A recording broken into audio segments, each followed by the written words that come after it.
उम्मुल मोमिनीन हज़रत सैयदा खदीजतुल कुबरा रज़ियल्लाहु तआला अन्हा आपका यौम विसाल है।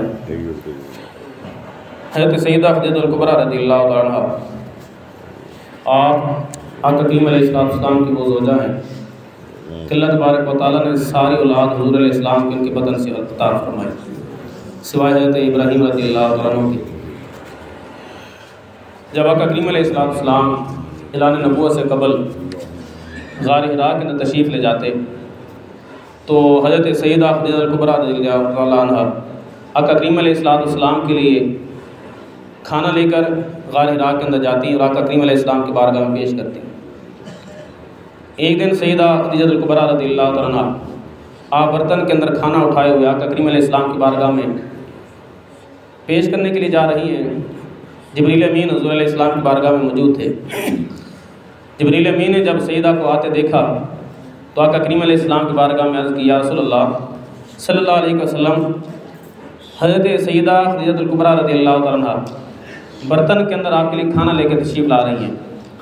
जब वो आपके पास आ जाएं तो उनको अल्लाह का भी सलाम पहुँचाएँ और मुझ जिब्रील का भी सलाम उनको पहुँचा दें। जब सैयदा तशरीफ़ लाई तो आका करीम अलैहिस्सलाम ने इरशाद फरमाया कि ए खदीजा, ये जिब्रील अमीन आए हैं और फरमा रहे हैं कि अल्लाह का भी आप पर सलाम हो और जिब्रील की तरफ से भी आप पर सलाम हो। और इन्होंने मुझे बशारत दी है कि अल्लाह तबारक व तआला ने जन्नत के अंदर आपके लिए खोलदार मोतियों वाला बना घर आपके लिए एक मखसूस कर दिया है। जब सैयदा ने सुना कि मेरे लिए अल्लाह की तरफ से जिब्रील की तरफ से सलाम आया है तो हज़रत सैयदा खदीजतुल कुबरा रज़ियल्लाहु तआला अन्हा आप फरमाते, इन्नल्लाह हुवस्सलाम व अला जिब्रील अस्सलाम व अलैहिस्सलाम व रहमतुल्लाहि व बरकातुहू। आप अर्ज़ करते हैं, या रसूलल्लाह सल्लल्लाहु अलैहि वसल्लम, बेशक वो अल्लाह है जिसका नाम ही सलाम है। हम जब सलाम कहते हैं तो इसका मतलब ये होता है कि आप पर सलामती हो। तो जो सलामती तो मखलूक को कही जाती है कि आपके लिए सलामती दुआ दी जाती है। अल्लाह की ज़ात वो खुद सलाम है, अस्सलाम अल मुमिन अल मुहैमिन। तो अल्लाह के अस्मा में से अस्सलाम अल्लाह का नाम है। तो कहा बेशक वो अल्लाह जिसका नाम ही अस्सलाम है। व अला जिब्रील अस्सलाम, और जिब्रील पर सलाम हो। व अलैहिस्सलाम, या रसूलल्लाह आप पर भी सलाम हो। व रहमतुल्लाहि व बरकातुहू, और अल्लाह की आप पर रहमतें भी हों और बरकतें भी हों। तो सैयदा खदीजतुल कुबरा रज़ियल्लाहु तआला अन्हा आप इतनी बड़ी फ़क़ीहा हैं कि अल्लाह की बारगाह में सलाम किस तरह पेश करना है, जिब्रील की बारगाह में सलाम किस तरह पेश करना है और हुज़ूर की बारगाह में सलाम किस तरह पेश करना है। और फिर जब सलाम आए तो फिर सलाम सिर्फ उसके बदले के अंदर सलाम नहीं कहना बल्कि व रहमतुल्लाहि व बरकातुहू भी कहना है। और ये तरीक़ा है। अक्सर दोस्त जब किसी से मिलने के लिए जाते हैं तो उनको कह देते हैं कि घर वालों को दोस्तों को मेरा सलाम कह दें। जब हम जाके कहते हैं कि फ़लाँ दोस्त फ़लाँ रिश्तेदार फ़लाँ दोस्त अब आपको सलाम कह रहे थे तो सिर्फ ये कह देते हैं वालेकुम अस्सलाम। हालांकि ये तरीका नहीं है, बल्कि जब कोई किसी की तरफ से सलाम लेके आए तो उसका तरीका ये होता है कि इस तरह के अल्फाज की, अस्सलामु अलैका व अलैहिस्सलाम, आप पर भी सलाम हो, जिसने सलाम भेजा उस पर भी सलाम हो। या ये कहे व अलैका व अलैहिस्सलाम, आप पर भी और उस पर भी सलाम। तो ये तरीक़ाकार है। तो सैयदा खदीजतुल कुबरा रज़ियल्लाहु तआला अन्हा वो हस्ती हैं कि जिनको अल्लाह की तरफ से भी सलाम आता है, जिब्रील अमीन की तरफ से भी सलाम आता है।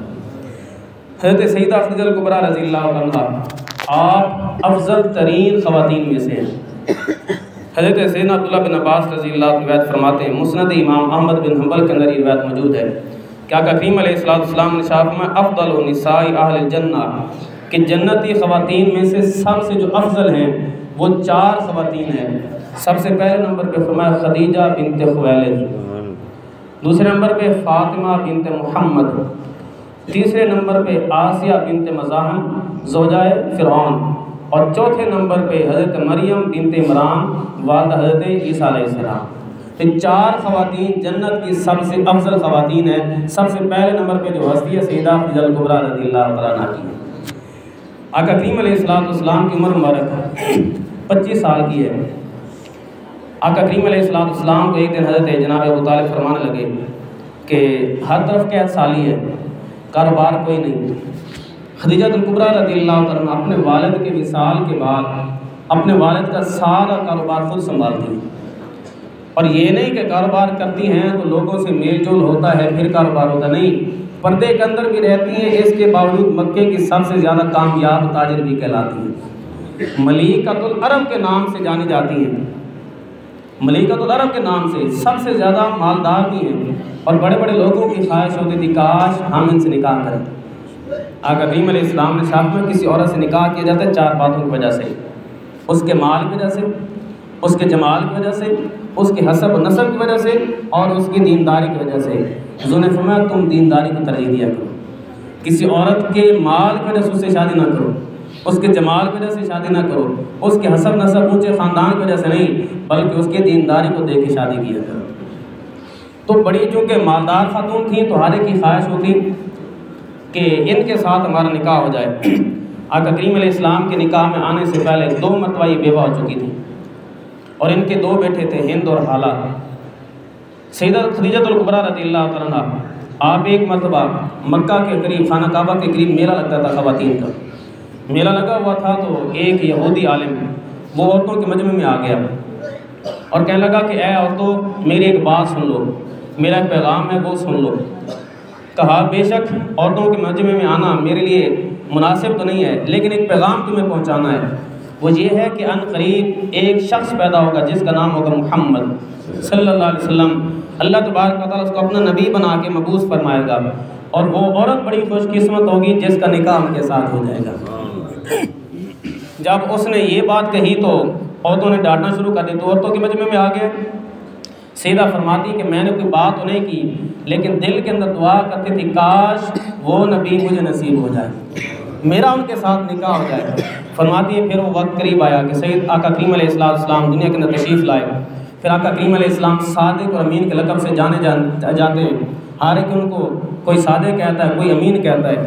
तो आप फरमाते जब मुझे मालूम हुआ तो मैंने अपने ग़ुलाम मैसरा से और एक रिवायत मुताबिक अपनी जो खादमा थी नफीसा उसको कहा कि जाओ और हुज़ूर की बारगाह में अर्ज़ करो कि या रसूलल्लाह सल्लल्लाहु अलैहि वसल्लम आप मेरा माल तिजारत लेके आप मुल्क शाम जाए और वहाँ पे तिजारत करके नफ़ा कमा के लाएँ। और आका करीम अलैहिस्सलाम की बारगाह में जब ये पैगाम पहुँचा, आका करीम अलैहिस्सलाम ने अपने चचा हज़रत जनाब अबू तालिब से मशवरा किया कि इस तरह मुझे पैगाम है कि मैं तिजारत का माल लेकर जाऊँ, तो आपका क्या मशवरा है। तो आपने फरमाया ठीक है जाएँ। माल लेके जब जाने लगे तो हज़रत खदीजतुल कुबरा रज़ियल्लाहु तआला ने अपने ग़ुलाम मैसरा को साथ भेजा और कहा कि इनकी हर तरह खिदमत करनी है और इनके साथ रहना है और इनकी ज़िंदगी का और इनके शब व रोज़ का और इनके लेन देन का मुताला करना है। बल्कि यहाँ तक कह दे कि आका करीम अलैहिस्सलाम की ज़िंदगी की तिलावत करनी है, फिर आके सारी मुझे सुनानी है। सारा कुछ देखना है कि आका करीम अलैहिस्सलाम किस तरह उठते हैं, किस तरह बैठते हैं, किस तरह चलते हैं, किस तरह फिरते हैं, किस तरह लेन देन के मामला तय करते हैं। सारा कुछ तुमने देखना है और आके मुझे उसी तरह बताना है। जब जाने लगी तो फरमाया कि तुम मेरे ग़ुलाम हो और आज के बाद मोहम्मद अरबी के भी ग़ुलाम हो, उनकी खिदमत के अंदर कोई कमी नहीं रहनी चाहिए। आप फरमाती है कि मैंने उनको भेज दिया। आका करीम अलैहिस्सलाम के साथ हज़रत मैसरा ये चले। फरमाते हैं कि जब हम जहाँ पे माल तिजारत फ़रोख्त करना था वहाँ पे जाके हमने माल रखा तो आका करीम अलैहिस्सलाम ने शाफ़ में कि जो अच्छा माल है उसको एक साइड पे कर दें और जिसके अंदर थोड़ी सी कमी है, जो नाकारा माल है, जो नाकिस माल है, उसको एक साइड पे कर दें। तो मैसरा कहते हैं कि मैंने कहा कि इस तरह तो कोई भी नहीं करता। यहाँ पर तो अक्सर आपने देखा होगा कि वो गंदम के अंदर भी मिट्टी मिलाई जा रही ताकि इसका वज़न ज़्यादा हो जाए, तूड़ी के अंदर भी मिट्टी मिलाई जा रही होती, यानी कि कौन सी शय जो हमने मिलावट के बगैर छोड़ी है। तो आका करीम अलैहिस्सलाम ने उनको अलग-अलग कर दिया। तो मैसरा ने कहा कि हुज़ूर इस तरह तो नहीं किया जाता, अच्छा हो बुरा हो सारा माल इकट्ठा ही दे दिया जाता है। हुज़ूर ने फरमाया मेरा ये तरीका नहीं है, जो अच्छा माल होगा उसको अच्छा बता के फ़रोख्त करेंगे, जो नाकिस होगा उसको नाकिस बता के हम फ़रोख्त करेंगे, यानी कि हर एक को मालूम होगा कि ये माल नाकिस है। तो सारा कुछ आके जब सैयदा खदीजतुल कुबरा रज़ियल्लाहु अन्हा को सारा कुछ बताया तो आप उस वक्त निकाह के तैयार हो गए और अपनी खातमा हज़रत नफीसा से कहा कि जाओ और हुज़ूर अलैहिस्सलाम से बात करो, या रसूलल्लाह सल्लल्लाहु अलैहि वसल्लम मैं आपसे निकाह करना चाहती हूँ, आपका क्या इरादा है।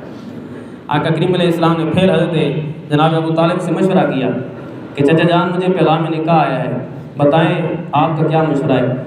आका करीम अलैहिस्सलाम के चचा जान फरमाने लगे कि हुज़ूर जिस तरह आपको पैगाम आया आप कबूल फरमा लें। फिर आका करीम अलैहिस्सलाम अपने चचा जनाब अबू तालिब के साथ, अपने चचा मीर हमज़ा रज़ियल्लाहु अन्हु के साथ और हज़रत अबू बकर सिद्दीक़ रज़ी अल्लाह अन्हु के साथ और चंद रोज़ मक्का के साथ हज़रत खदीजा के घर गए और जाकर उनसे निकाह किया। निकाह का खुतबा पढ़ने वाले जो हस्ती वो जनाब अबू तालिब रज़ी अल्लाह अन्हु, इन्होंने हुज़ूर अलैहिस्सलाम के निकाह का खुतबा पढ़ा और 12.5 ओकिया जो है वो आपका महर मुकर्रर किया गया। आका करीम अलैहिस्सलाम के साथ शादी हो गई। फिर सैयदा आयशा सिद्दीक़ा रज़ी अल्लाह तआला अन्हा फरमाती हैं कि जब तक सैयदा खदीजतुल कुबरा रज़ी अल्लाह तआला अन्हा हुज़ूर के निकाह के अंदर आई, हुज़ूर ने कोई और निकाह नहीं फरमाया। जब तक सैयदा हुज़ूर के निकाह के अंदर आई, आका करीम अलैहिस्सलाम ने कोई और निकाह नहीं फरमाया। सैयदा के विसाल के बाद हुज़ूर अलैहिस्सलाम ने बाकी निकाह फरमाए, उनके होते हुए कोई निकाह नहीं फरमाया। और जिस तरह हज़रत सैयदा फातिमा ज़हरा सलाम अलैहा मौला अली के निकाह के अंदर आई तो आपने भी कोई और निकाह नहीं फरमाया, उनके विसाल के बाद फिर निकाह फरमाए। और एक मरतबा जब अबू जहल की बेटी वो मुसलमान हुई तो मौला अली ने हज़रत फातिमा ज़हरा सलाम अलैहा से बात की, अबू जहल की बेटी मुसलमान हुई है, मैं चाहता हूँ मैं उससे निकाह कर, तो आप क्या फरमाती हैं? आप मैं मेरी तरफ से तो कोई रुकावट नहीं है। आका करीम अलैहिस्सलाम से मशवरा कर लेते हैं। आप फरमाती जब मैं हुज़ूर की बारगाह में हाज़िर हुई कि मौला अली को अबू जहल की बेटी जो मुसलमान हो चुकी है उससे निकाह करने की इजाज़त दें। हुज़ूर जलाल के अंदर आए, मिंबर पर तशरीफ़ फरमा हुए और खुतबा दिया। फरमाया कि लोग कहते हैं कि मैं अपनी बेटी के होते हुए अली को दूसरे निकाह की इजाज़त दे दूँ, मैं मोहम्मद इसकी इजाज़त नहीं देता, मैं इसकी इजाज़त नहीं देता, मैं इसकी इजाज़त नहीं देता। हाँ ये है कि अब मेरी बेटी को तलाक दे दे, फिर जिस मर्जी लड़की से शादी कर ले। तो सैयदा खदीजतुल कुबरा रज़ी अल्लाह अन्हा के होते हुए हुज़ूर अलैहिस्सलाम ने दूसरा निकाह नहीं फरमाया और सैयदा फातिमा के होते हुए मौला अली ने दूसरा निकाह नहीं फरमाया। आका करीम अलैहिस्सलाम जब आप गार हिरा के अंदर तशरीफ़ फरमा और आप पर पहली वही नाजिल हुई, जब पहली वही नाजिल हुई जिब्रील अमीन कहते हैं इक़रा, आप फरमाते माना बिक़ारि, उन्होंने फिर कहा इक़रा बिस्मि रब्बिकल्लज़ी ख़लक़, अपने रब के नाम से पढ़िए जो तख्लीक करने वाला है। तो आका करीम अलैहिस्सलाम ने फिर पढ़ा। उस वक्त वही की कैफियत जो थी आका करीम अलैहिस्सलाम पर तारी हुई, आपका जिस्म जो है वो पसीने से शराबूर हो गया, जिस्म पर कब-कभी तारी हो गई। आका करीम अलैहिस्सलाम घर के अंदर तशरीफ़ लाए, फरमाया ज़म्मिलूनी, जल्दी करो मुझे कंबल उड़ाओ, मुझे कंबल उड़ाओ। कंबल सैयदा खदीजतुल कुबरा रज़ी अल्लाह अन्हा ने उड़ाया और आका करीम अलैहिस्सलाम को तसल्ली देते हुए फरमाया कि हुज़ूर आप परेशान ना हो, आपका रब कभी आपको अकेला नहीं छोड़ेगा, आपका रब आपके साथ हमेशा अच्छा बर्ताव करेगा। इसलिए बात यह है कि आप सिला रहमी फरमाते हैं, जो सिला रहमी करने वाला हो अल्लाह उसको कभी अकेला नहीं छोड़ता। फरमाया कि आप अयाल का बोझ उठाते हैं, रियाज़त व मुजाहिदा करते हैं, मेहमान नवाजी फरमाते हैं, बेकसों और मजबूरों की दस्तगीरी करते हैं, मोहताजों और गरीबों के साथ आप भलाई करते हैं, लोगों के साथ उसने सलूक से पेश आते हैं, लोगों की सच्चाई में उनकी मदद फरमाते हैं, उनकी बुराई से मुतनब्बे फरमाते हैं, यतीमों को पनाह देते हैं, आप हमेशा सच बोलते हैं, या रसूलल्लाह आप अमानतदार फरमाते हैं। जब इन बातों से आका करीम अलैहिस्सलाम को तसल्ली दी तो सैयदा खदीजतुल कुबरा रज़ी अल्लाह अन्हा हुज़ूर अलैहिस्सलाम को साफ बता दी जाती हैं और हुज़ूर को तसल्ली आ जाती है। और सैयदा खदीजतुल कुबरा रज़ी अल्लाह अन्हा वो हस्ती हैं जब आका करीम अलैहिस्सलाम ने ऐलान नबूवत फरमाया सबसे पहले ईमान लेकर आए। अल्लाह इरशाद फरमाता वस्साबिक़ूनल अव्वलून, जो ईमान लेने के अंदर सबकत करने वाले हैं उनमें से सैयदा खदीजतुल कुबरा रज़ी अल्लाह अन्हा। और शेख इब्न सलाह फरमाते हैं सबसे ज़्यादा मोहतात मौसम जो है वो ये है कि औरतों में सबसे पहले जिसने इस्लाम को कबूल किया है वो सैयदा खदीजतुल कुबरा रज़ी अल्लाह अन्हा, और मर्दों में सबसे पहले जिसने इस्लाम कबूल किया सैयदा सिद्दीक़ा रज़ी अल्लाह अन्हा, और बच्चों में जिसने सबसे पहले इस्लाम कबूल किया वो मौला अली रज़ी अल्लाह अन्हु। आज़ाद करदा ग़ुलामों के अंदर जिसने सबसे पहले इस्लाम कबूल किया वो हज़रत ज़ैद बिन हारिसा रज़ी अल्लाह अन्हु, और ग़ुलामों के अंदर सबसे पहले जिसने इस्लाम कबूल किया वो हज़रत बिलाल हबशी रज़ी अल्लाह अन्हु। तो हज़रत सैयदा खदीजतुल कुबरा रज़ी अल्लाह अन्हा आप आका करीम अलैहिस्सलाम की वो ज़ौजा हैं कि सारी औलाद अल्लाह तबारक व तआला ने आका करीम अलैहिस्सलाम के इनके बतन अता से अता फरमाई। और आपके विसाल के बाद आका करीम अलैहिस्सलाम जब कोई बकरी ज़िबा फरमाते तो हज़रत सैयदा खदीजतुल कुबरा रज़ी अल्लाह अन्हा की सहेलियों को भेजते और फरमाते जाओ सैयदा की सहेलियों को ये देकर आओ, इसलिए कि उनके साथ इनका लगाव था। तो इसलिए ये ना समझे कि हमारी सहेली चलेंगी तो हमें कोई तोहफ़ा नहीं पहुँचाता, जाओ मेरी खदीजा की सहेलियों को जाकर गोश्त देकर आओ। और आका करीम अलैहिस्सलाम के ऐलान नबूवत के 10 साल बाद 10 रमज़ान मुबारक को सैयदा खदीजतुल कुबरा रज़ी अल्लाह अन्हा का विसाल होता है। आका करीम अलैहिस्सलाम की कब्र के अंदर खड़े होते हैं और इनके लिए दुआ फरमाते हैं। जब आपके विसाल का वक्त करीब आया तो हज़रत सैयदा खदीजतुल कुबरा रज़ी अल्लाह अन्हा आप हज़रत फातिमा से फरमाती हैं बेटा फातिमा जाओ और अपने बाबा जान से कहो अपनी मुजम्मिल वाली वो चादर मुझे अता फरमा दे, ताकि उसके अंदर मुझे कफन दिया जाए और उसके कफन की बरकत मुझे कब्र के अंदर नसीब हो जाए। आका करीम अलैहिस्सलाम खुद उठ के तशरीफ़ लाए और फरमाया, खदीजा तुमने मुझसे सिर्फ चादर क्यों मंगवाई? अगर तुम मुझसे मेरे जिस्म की चमड़ी भी मांगती ला तई तो की, मैं मोहम्मद तुझे वो भी उतार के दे देता, इसलिए कि तेरे इस्लाम पर इतने एहसानात हैं। फरमाया कि जब लोगों ने मुझे महरूम किया था इसने मुझे अता किया था, जब लोगों ने मेरा इनकार किया था इसने मेरा इकरार किया था। फरमाया मुझे अल्लाह तबारक व तआला ने सारी औलाद इनके वतन से अता फरमाई है।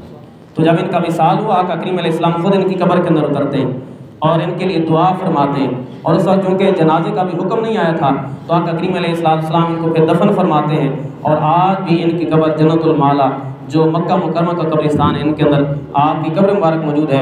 अल्लाह तबारक व तआला इनके मज़ार पुरनवा पर करोड़ा रहमतों का नज़ूल फरमाए, इनके सदक़े हम सब की बख्शिश मग़फ़िरत फरमाए।